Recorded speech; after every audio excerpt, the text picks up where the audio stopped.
Hi good evening guys. ഇന്ന് നമ്മൾ വെറുതെ ഇരുന്നപ്പോൾ ഒന്ന് പുറത്തേക്കൊക്കെ ഇറങ്ങാമെന്ന് വിചാരിച്ചു. അതാണല്ലോ. അതെ തന്നെ, എല്ലാ ദിവസവും വെറുതെ ഇരിക്കില്ലേ, അപ്പോൾ പിന്നെ ഇന്ന് പുറത്തൊക്കെ ഒന്ന് ഇറങ്ങി ഒന്ന് കാണാമെന്ന് വിചാരിച്ചു.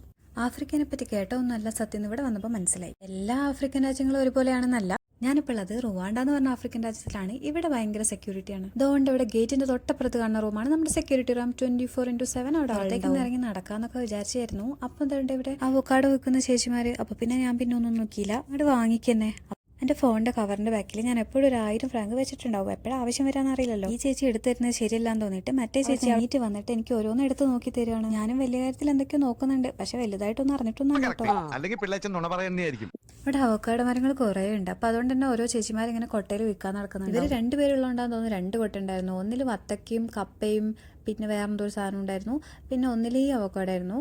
ഒരു അവക്കാടയ്ക്ക് 300 ഫ്രാങ്ക്. അങ്ങനെ 1000 ഫ്രാങ്ക് കൊടുത്ത് 100 ഫ്രാങ്ക് തിരിച്ചു വാങ്ങിച്ചു. ഞാൻ വീട്ടിലേക്ക് പോവാണ്. തൽക്കാലം ഇന്നത്തെ നടത്തത്രയൊക്കെ മതി എന്ന് വിചാരിച്ചു. അവക്കാട കണ്ട പിന്നെ ജ്യൂസ് കുടിക്കേണ്ട ഒരു സമാധാനമില്ല. നടക്കാൻ നാളെ നടക്കാലോ. മുറിച്ചൊക്കെ നോക്കിയപ്പോൾ നല്ലതായിരുന്നു കേട്ടോ അവക്കാടോ. അവക്കാടയിൽ പൊട്ടാസ്യം, ഫൈബറും ആന്റി ഓക്സിഡൻസും എല്ലാം ഉള്ളതുകൊണ്ട് നല്ല ഹെൽത്തിയാണ് ഈ സാധനം. വെറുതെ കഴിക്കാൻ വലിയ രസമൊന്നുമില്ലെങ്കിലും ജ്യൂസ് അടിച്ചിട്ട് പഞ്ചസാര ഇട്ട് കഴിക്കാൻ നല്ല ടേസ്റ്റാണ്. ശരിക്കും പറഞ്ഞാൽ പഞ്ചസാര ഇടരുത് എന്നാണ്, പക്ഷേ എനിക്ക് സ്പൈസിനേക്കാളും ഇഷ്ടം സ്വീറ്റ് ആയതുകൊണ്ടാണ് ഞാൻ എല്ലാത്തിനും ഷുഗർ ആഡ് ചെയ്തിട്ടാണ് കഴിക്കാറ്. പിന്നെ ഹണി ആഡ് ചെയ്യാം ഹെൽത്തി ആയിട്ട് ഇരിക്കാൻ വേണ്ടിയിട്ട്, പക്ഷേ ഹണി ഇവിടെ ഇല്ല.